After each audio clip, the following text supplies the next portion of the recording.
Hello, this is Fabienne Fredrickson of boldheart.com. And in this episode for the Business Growth Architect Show, I will share the elements of a leveraged business that will take you from overwhelmed at six figures to seven figures with 14 to 16 weeks of vacations per year. Hello, fabulous person. Beate Chelette here, the Growth Architect. Welcome back to the Business Growth Architect Show, where we bring you cutting-edge business strategies from some of the world's most successful entrepreneurs, business transformation experts, and visionaries who want to help you to scale your impact.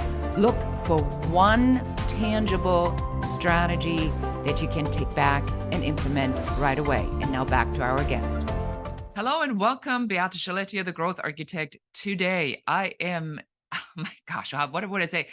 Let's just say you are going to be drinking from the fire hose. My guest today is Fabienne Fredrickson, and I think she's calling us out of France. And we are going to be talking all about systems and leveraging and making stuff happen and making it happen fast. Fabienne, I am so excited to have you. I'm happy to be here. Let's give some value today. Exactly. So with you, I'm going to switch up my original question because I always say, we're a strategic podcast. What strategy for you? But I think with you, I should ask, what is systems for you? What does that mean for your business?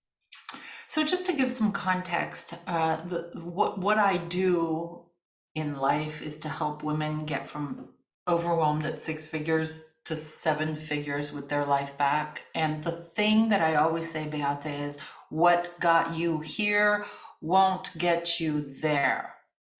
The way to leverage to $1 million in your business is to do less better. And part of that is the role of the business owner is to shift from the doer to the thinker. And the way to do that is to have the business owner remove himself from the day-to-day operations of the business. And that means they need to trust their team, and that means they need systems. So if you want to let go of being the one who puts out fires all day long in the business, you need to trust your team and no longer helicopter parent them, if you will, helicopter manage them. And that means everything needs to be documented. Everything needs to be so well systemized and proceduralized that it can continue to produce results consistently, even if you're not there, especially when you're not there. I really like that. I mean, you and I, we probably could, spend days talking about systems and strategies, reverse engineering and workflows and putting things together. But I think that what I like about the way you're formulating this is that there is a massive mindset shift that has to occur in the head of the entrepreneur, business owner, visionary leader. Let's talk about that a little bit because in my experience, and I don't know if you experience the same thing, there is such a love story of the owner to what they've created that it's very difficult for them to imagine that anyone but them can do what they do. So what could you tell a business owner who's listening to this? I'm like, that sounds really great, but let's face it, I'm the only one who can do this. Yeah, there's the nobody will do it like me. My clients only want me. My clients will only get results from me. If I leave, the clients will leave.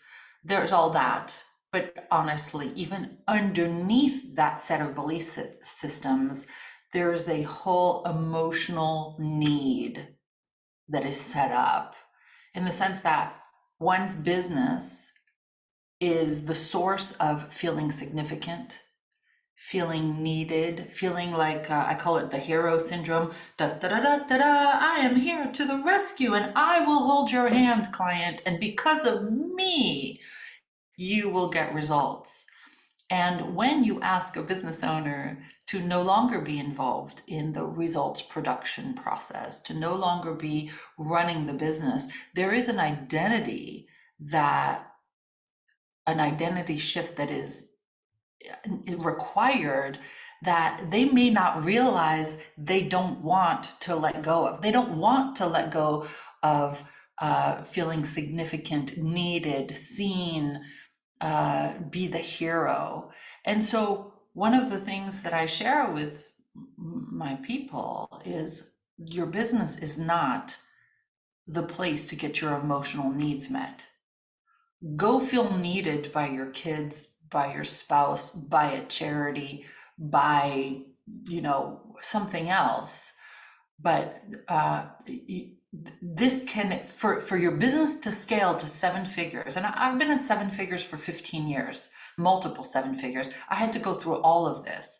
Who am I without being in my business? But when you can separate the two and say, my clients can get results without me if I let them, then you go get your needs met elsewhere.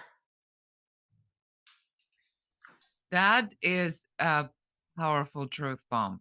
I think, and if I'm very honest here, Fabienne, I think for me, my business has always been always a safety, because that's where, especially I think for those of us who have gone through trauma and had to find other places where they can get their self-esteem and their love and appreciation from, it's probably an easy one to build it so that it gives you that love and support. Now, let's make this personal. Let's say I cannot shift out of that. What will happen to my business if I continue to use my business as my love replacement, so to speak, or my appreciation replacement, or my feel good replacement? Because I think this is happening for many, many, many owners. So what I want to say is you can continue. You can continue at this level, being required for everything, becoming the bottleneck in the company because everything needs to be approved or touched by you before it goes out the door. You can absolutely stay there, but I'll give you some scenarios. Your business will never fully grow by exponential means. You will not be able to impact more and more people. You'll probably stay at this level. And listen, I'm not a negative Nelly. I'm an optimistic person, but what happens is at the end of your career, because everything's dependent on you, there's no leveraged intellectual property. There's no leveraged business model. There's no leveraged team. There are no leveraged SOPs and processes and things like that. So I'll give you an example. This client of mine a few years ago, she was an interior designer. We took her to $1 million in her business in 3 years. She told on one of our calls, she told us about this more mature interior designer in her town who came to her office, knocked on the door and said, hi, you may not know me. I'm so-and-so, and I've been an interior designer for 35 plus years. And I came to see if you wanted some of my swatches and samples and everything. I've got all these things. I'm closing down my business. I'm retiring. And my client, Kathy, said, so you've been in business for 35 years and this is it? You're shutting the doors? And Kathy realized that the woman she had built a job for herself, not a legacy. It's her business was so reliant on her that when she's no longer there, she can't sell the business for millions. She doesn't have the right processes and systems in place. It can't be delegated, automated, duplicated, have many me's doing the work. It was all dependent on her, which is fine. But I don't know about you. I've been in business for 21 years. At the end of the road, I either want to sell it for millions, I want it to continue, I want it to expand. That's the selfish part. I also want all my intellectual property, all my processes to continue to help hundreds of thousands of people down the road. So both are fine. It's just What do you want your exit game to look like? I know most of us don't think about the exit game, but if we want to exit at some point in our lives, whether it's a buyout or something that you hand down to your kids, do you want to have something to show for your business, or do you want to hold on to it because it made you feel significant that you were the one flipping the burgers or making the beds, you know? Yeah, I think there's a lot to be said about that. I find, especially right now, that there is so much opportunity, especially with SOPs, standard operational procedures, workflows, done with you because people are so tired and overloaded with everything that's going on that there is phenomenal opportunity. And we are going to talk about leveraging right after this quick message. Thank you so much for listening to the show. This is Beate, the growth architect. I'm so excited that you're here. Thank you so much for your time. Have you ever wondered why your business is not growing as quickly as you would like it to be? Well, you may have a business growth blocker. And if you'd like to find out what that business growth blocker is, go and take our brand new quiz at growthblockerquiz.com. And in only a few minutes, you're not just going to find out what that blocker is, but also what to do about it. Again, go to growthblockerquiz.com. And now back to the show. And welcome back. This is Beate with our excellent guest, Fabienne, and we're talking today about systems and leveraging. So I know that one of your favorite strategies, and I'm just going to give this away, is leverage. So will you take us through what leverage is and how can we leverage and what does it even mean? The concept of leverage when it comes to business, if you look it up, most people are talking about investments and leveraging other people's money. The way that I approach leverage is to start thinking, have you ever heard of something like somebody trying to lift a really big boulder on their own? They're not going to do that. But if they have a lever, right, and they can push down on something, they can lift the boulder. That is an example of getting bigger results with less effort. Bigger results, less effort. Doing less better. Working less, thinking more. And I'm the same way in the kitchen. I cook a lot, and I'm always looking at how can I get fantastic wow results with just 3 ingredients and 10 minutes on a dish. It's this idea of having some approaches. I'll break it down for you even further. It's really the Pareto principle in action. The Pareto principle, if you're familiar with it, is that the concept that it's the 80-20 rule. The 80% of your results will produce 80% of your effort will produce 20% of your results. Conversely, 20%, some of the things you do, 20% of what you do during the day will produce 80% of the results. And I'm thinking, I've got the choice. I can work, let's say, 8 hours a day to produce 20% of results, or I can work 2 hours a day to produce 80% of the results. And this 20 to 80, that's leverage. If I'm looking at all the marketing activities that I could be working on, why am I spending 80% of my time on things that really don't bring in that many clients or revenues? What if I stopped doing all of those and I started doing just the 20% that brings in 80% of revenues? Do less, better. When you're hiring team members, having the team work not on busy stuff, but on exponential growth activities produces better results. If they take things off your plate, you're not going to go eat candy on your sofa. You're going to take those 6 hours or 8 hours that you got back per day, and you use a little bit of those on exponential growth activities. How do you use your time? How do you create systems so that things stop falling through the cracks and you can use your time better?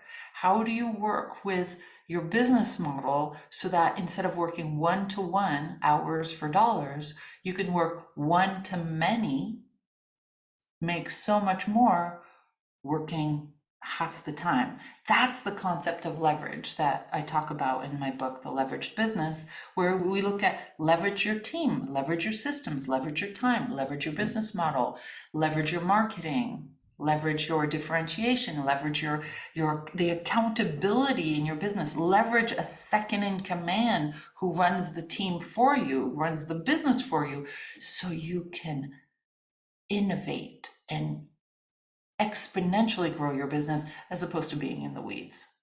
I love that. I mean, it is, when you say it, like I'm completely drawn into this, and I'm going, that makes so much sense. So let's talk about, what are you uh saying to a business owner who says, okay, I am in the one-to-one, I want to go to the one-to-many, but I still need the cash flow, right? Which happens also all the time. So they need to still the one-on-one. So they make the cash flow so they can create the systems or whatever the programs that go to the one-to-many. How do you shift out of that? Is it like a moment in time where you say, that's it, no more one-on-one, and then you worry about your lead generation pipeline generating enough leads for you to fill a one-to-many program? Is there a pathway we can share with our audience? Because I know that we have a lot of coaches, consultants, experts on that are listening to this. How do we help them to figure out this equation of the jumping? Yeah, yeah. I do not recommend pulling off the Band-Aid and saying, I'm no longer doing this and I'm doing this, for several reasons.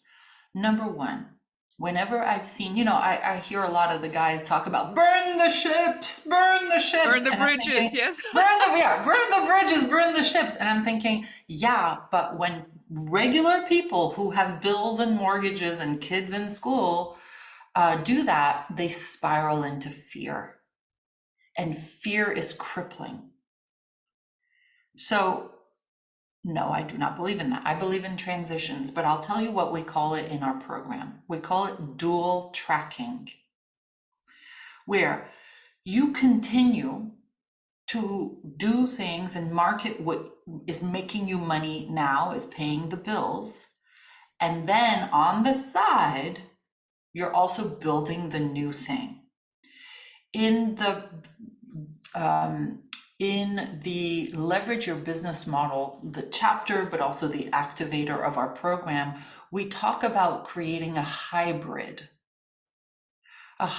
where you continue to do what you're doing, but you start bringing in one-to-many aspects into it so that your clients begin to see what it's like, the benefits of working one-to-many, but they still have access to you. And over time, you can phase it out. But I'll tell you where it really starts. It really starts, and we talked about this just a moment ago, with the beliefs. The beliefs, the fears, the identity. It's all the stuff on the subconscious that not many people talk about when it comes to scaling a business, and I'll explain what it means. If you have a belief that they won't pay for one-to-many and that they will only get results if you're doing hours for dollars, that belief will drive your behavior. I'll explain why. I've been teaching mindset for 15 years. Your belief systems, your identity, your subconscious is what drives behavior. People don't take action from the conscious things they think. They take action from what they really believe on a subconscious level. So what that means is you can say, I'm going to change my business model tomorrow and I'm going to work one-to-many and I'm going to make $1 million in my business and I'm going to take 14 to 16 weeks of vacation a year because of it. You will, until you examine the beliefs, this is what we do in our program, examine the beliefs, look at the fears, rejigger all of these, get those things out of the way, then that person will take action. Otherwise, she will self-sabotage, she will spiral into fear, she will start and stop, be wishy-washy, and give up. The second thing that's important is to be in a community of other entrepreneurs also doing it. Here's why. Especially for women, although I know that we're speaking to both men and women here, women thrive in community. That is true. There is the hormone called oxytocin that feeds us. It's the bonding hormone that we feel when we have a baby, we're nursing the baby, when we're hugging, when we're with lots of other women who support us, who champion us. And here's the thing that most women do not realize is that we were bred, I'm going to talk about some controversial stuff, right? But we were bred, or at least I felt this, and reared to doubt ourselves with a Truly. lot of mansplaining and lots of stuff. Listen, I love the men, I love the guys, but we've only been in business for ourselves for 50 years at most. And we had to fight for the permission to do so. Exactly. So there's not a lot of track record here for women believing in themselves. There aren't that many women, comparatively speaking, who have, multiple seven figures with 3 little kids at home, right? I didn't have a business mentor model who had that. There is a law called the law of diminishing intent. And the law of diminishing intent states that from the time you have an idea or are presented an opportunity to the time you actually take action on it, the higher the longer the time between the idea and the action, the higher the likelihood is that you won't take action on it. Okay, I'm planting that seed to then say that isolation breeds self-doubt. So you're reading a book or you're listening to this podcast or you went to a conference or you just had this divine download. Oh my God, this is what I'm going to do with my business model. If you're by yourself, especially as a woman, the likelihood is you will talk yourself out of it within 2 days. We've all done it. I see it all We're the like time. so excited. What? I see it all the time. All the It's time. really yeah, it's interesting because you have your whatever strategy calls, your uncovery calls, or whatever you call your conversations, and they get fired up and they're like, "Oh my gosh, it's amazing. I can finally see this makes so much sense. Yes, I do need my signature system. I finally want to be able to have it all together." And then it's like you don't even know exactly what happens. But then it's like you can feel the whole energy shift, and the energy goes into this, well, I really committed to another program. I haven't really Mhm. finished that entirely. I should Um, probably you know, yeah. the investment and this is kind of a little bit of expensive and maybe I should push it off. And and you are absolutely right. I think women specifically have um that ability to then go, well, the bill for the private schools due, the kids need new clothes, Christmas is coming, we're going to need all the money. They don't think about that the investment is designed to bring in money quicker so Yeah. that you offset that investment. But they think about, well, if I give her the money or if I give the money to the program, then I have to recoup that money somewhere and it's going to come out of something else.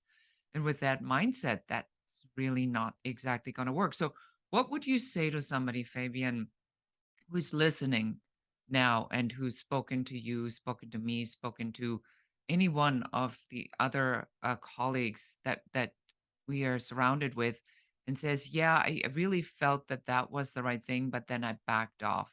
What's going on? How can we help them to slay that fear dragon? The first thing is there's several things. Number one is help them make the decision within 2 days.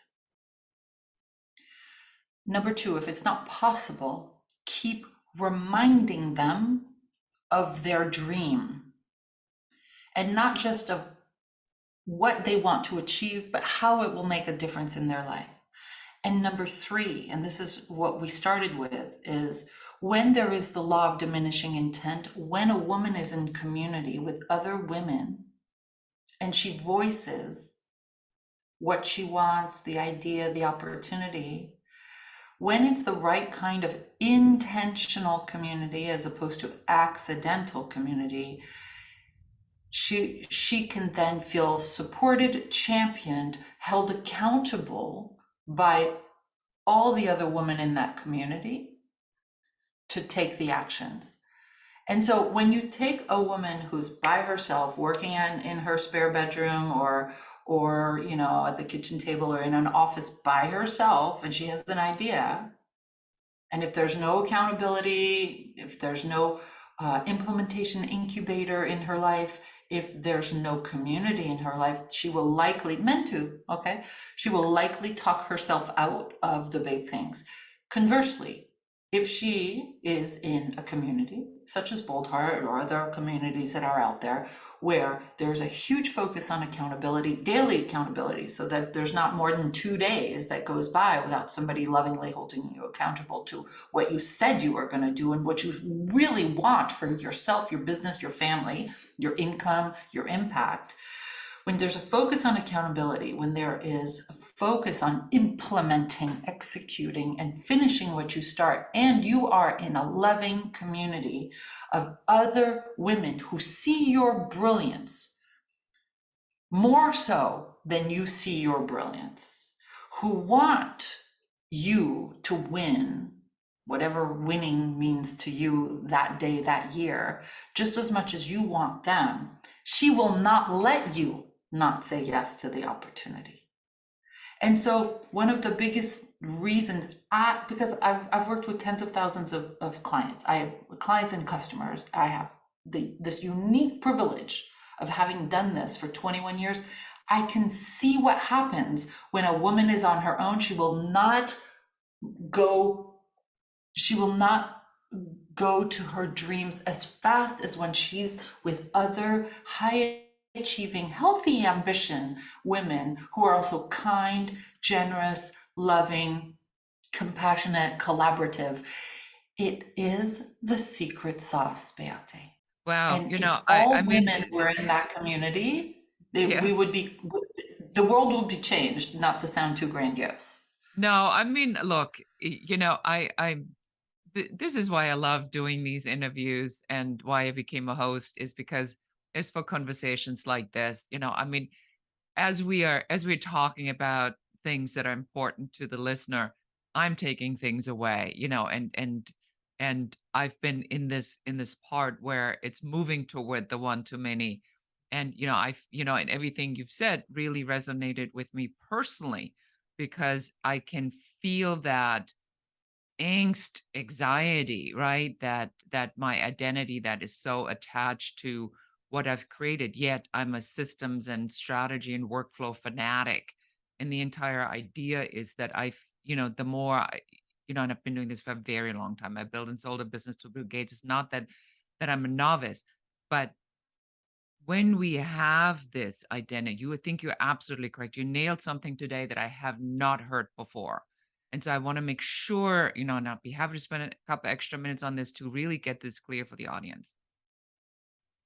If the attachment to what it gives you personally, because you are not taking it out of the things that you should, your surroundings, your family, when um, somebody called it a long time ago. He says, when I recognized that I felt my family was in the way of me working more, right? That moment where you go, oh no, this is the opposite of what I am trying to achieve. And our ability to then say, is it working more so I can get more self-esteem out of achieving more by working more?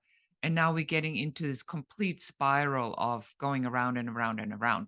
Or am I going to say, I am making a conscious choice now, starting with my mindset, starting recognizing that I am doing this to get my self esteem and fulfillment out of this, which hinders me to achieve what this business is supposed to do. Because I think that's the big wake up call of this interview that we're having right now with the fabulous Fabienne is that you must, as a business owner, recognize that you think you're doing yourself a favor or your business a favor, and you're actually working against it. Have I summed this up in somewhat along the lines of what you were saying? Yes, absolutely. There's two distinctions I want to bring in there to hopefully take it even deeper, if I may. The Please go first ahead. one, yeah, the first one is, let's go back to identity drives behavior. I'll give you an example, maybe it'll paint the picture. When I was a business coach 20 years ago, it was little Fabienne on the phone, 30 minutes, week, the first 3 weeks of the month, 6-month program, blah, blah, blah. I knew I could see other people making 50K a month, but I couldn't see me doing that because they wanted me. Only I can produce the results. I belong, so this is like both points in there. I belonged to a mastermind at the time, and the woman who sat in the hot seat before it was my turn laid out her business model. And Beate, I was like, wow, whoa. And you know what happened? I just sat there in my seat and my mouth was open, and I I needed to see someone else do it. Otherwise, I wouldn't have been able to believe it was true. So I had to find the evidence. So this is something for you to write down if you're listening to this. Find the evidence that it exists. And I had to shed the skin. So for an entire, I asked to not go up after this woman, Maria. And I asked to have my hot seat the next day, and I sat there in the chair and I cried all day. Not the Oprah ugly cry, as she calls it, but more like quietly sobbing. And people would come and put their hand on my shoulder. Are you okay, Fabienne? And I'd say, yeah, I'm fine. I'm just mourning the old Fabienne. Yeah, I was just gonna say that's what I would have said. It is the recognition of um the sadness of letting something go that you Yes. had held as a belief. Yes, I completely relate to that. Go And ahead. let me tell you why it worked. Because again, left to my own devices, I would never have, if I was at home, I wouldn't have had this exposure. I call this the popcorn effect now. I don't know if you've heard me talk about the popcorn effect, but when you're in this community of high achieving women who are kind and supportive and all of that, and all of a sudden it's like popcorn. You know when you make popcorn in a pot and there's like one kernel that pops because not everything pops at once. It's like there's one woman who gets to 1 million in your community, and you're like, wow, wait a minute. She's actually like me. Like she doesn't have like anything I don't have. If I saw her in the supermarket with her kids in the cart ahead of me and they were like pushing each other around, I'd be like, I would not be able to tell she's got $1 million business a year.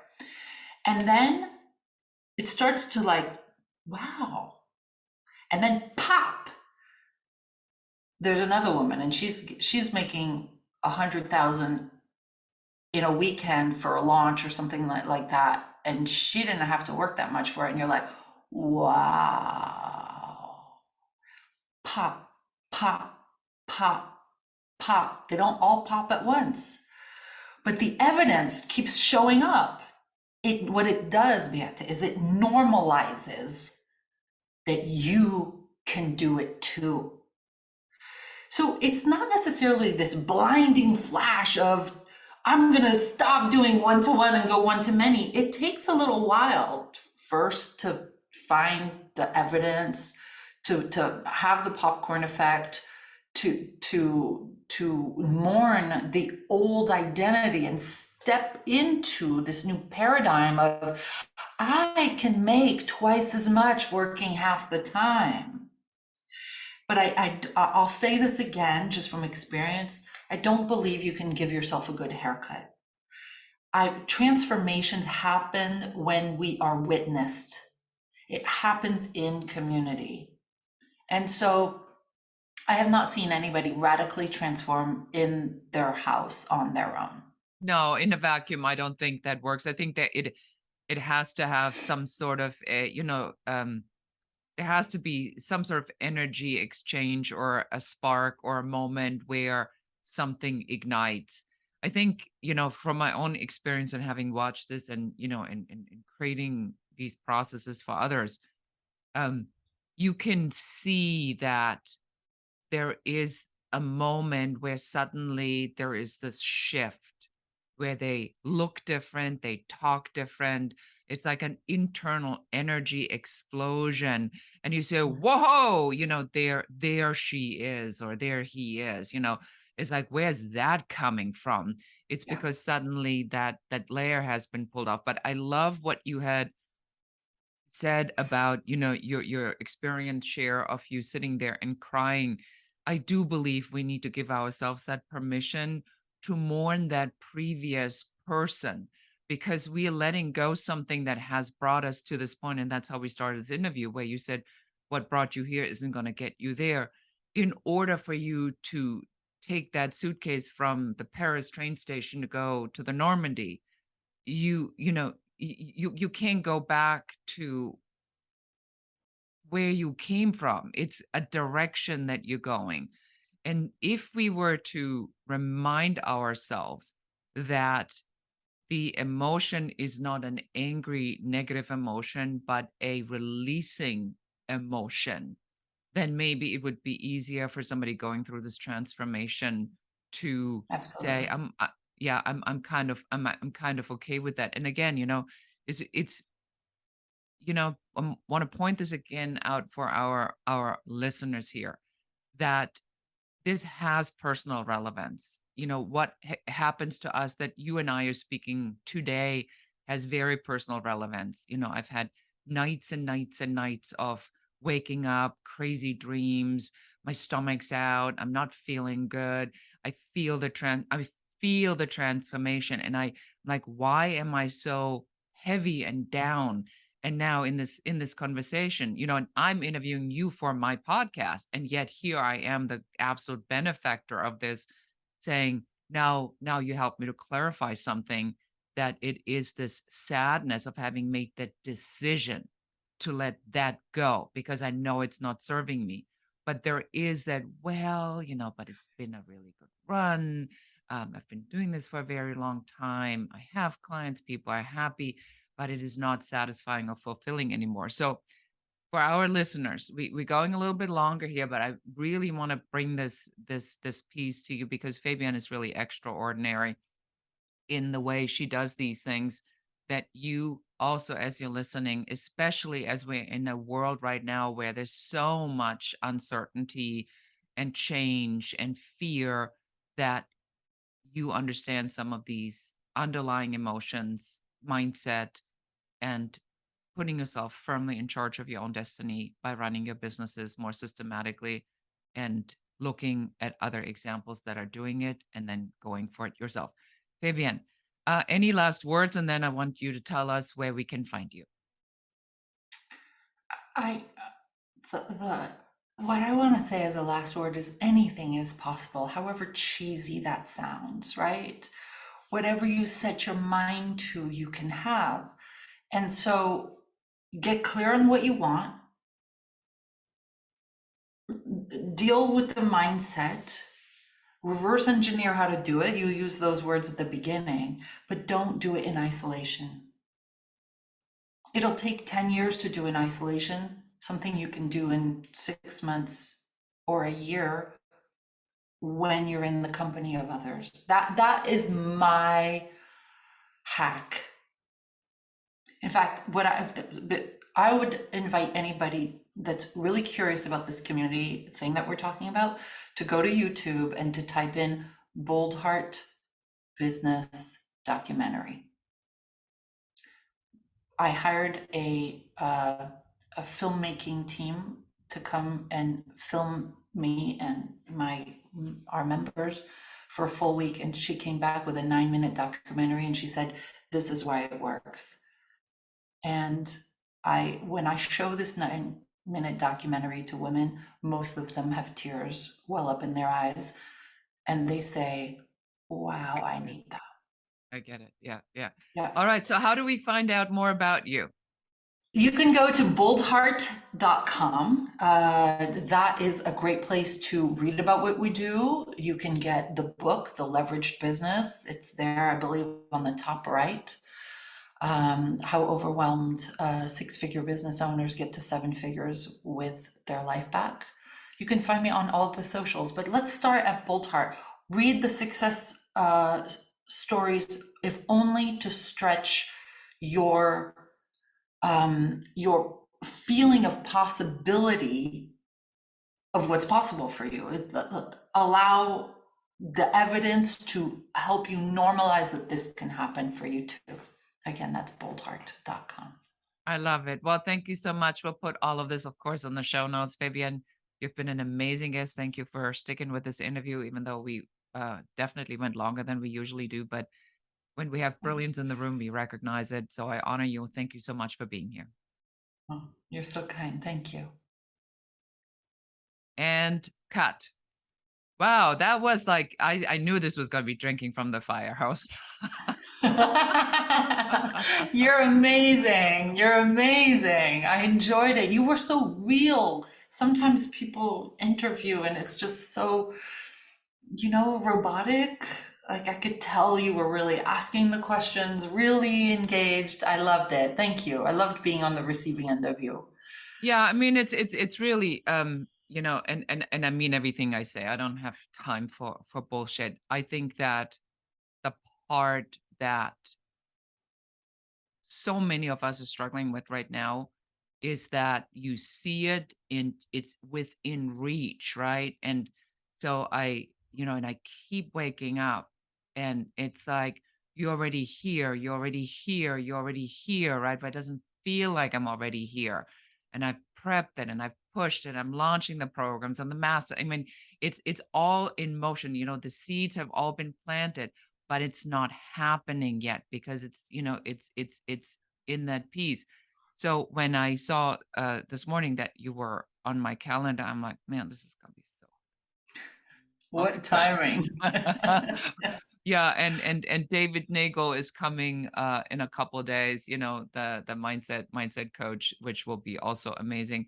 But I really truly believe that. But you're absolutely fantastic. I mean, I know why you're so successful and certainly something to aspire to have the same kind of impact that you are having. Because that's what it is, it's like how big of an impact do do you really want to make in the world? And That's if you it. do one-on-one, you're making what, 20? You're not making thousands. And so that's the thing. But boy, the messy middle is just brutal sometimes. Yeah. How can I be of service to you? I think I just want to hang around you a little bit. I'll definitely take a look and check out what you're doing. I mean, my specialty, like the thing where I shine probably better than most anybody I've ever met, is I know how to build systems, signature systems, to help people take all these different pieces, put it under one umbrella, uh, give it a name, give it a symbol, a graphic, a design, and then have them sort of understand how to take that one piece, cut it into slices, and build the whole transformation piece, right? And then have that be the sales tool, the transformation tool, where they then don't talk about I, which is, in the system and the strategy part, so critical because you say, well, you're in the first piece, you're in the second piece, you're in the third piece, so that you precede all the sales, you have your diagnostic tool, and you guide people through the process. And the more I, you know, the more I think about it, like if you were to take everything away from me and there was one thing that I wanted to do, that would be the one thing I would wanted to keep, right? I could let go of the growth planning, which I love, but I'm not excited as much as I am about the system. I like the I like so many different pieces of this. I like the client attraction system because without that you got nothing. But I don't like it as much as I like the system building. And so I keep feeling, that I need to go deeper into that. And so if you have any words of wisdom or something comes to you, please do reach out and any words of wisdoms, guidance or experience, where you say, well, what I see, this is where people really struggle. That's where the opportunity is. That would be fantastic, and very helpful for me I because will leave you, I will leave you with these words is I think people are waiting deep down, waiting for permission, and the permission train is not coming. You have to give yourself permission. And I don't know if you're any open to spiritual principles or anything yes, like that. I'm all over that. Yes. Okay. So the quote that I'm most known for around the world is the following: the things you are passionate about are not random, they are your calling. You have this passion for the systems. I do. And I have chills everywhere. So this is the divine, yeah. So this is the divine confirming what I'm saying for me and for you. So the thing you are passionate about is what is your calling. If the divine, just going to say what I want to say, the divine gave you this. It didn't come from you. It's coming through you. I'm channeling it. Yes. Yes. So everything else is a crutch and a false safety net. You don't, when you do this, coming from the divine, you don't need a safety net, but you just need to raise your faith enough to dual track to make this happen. Yeah. Give Yeah. yourself permission.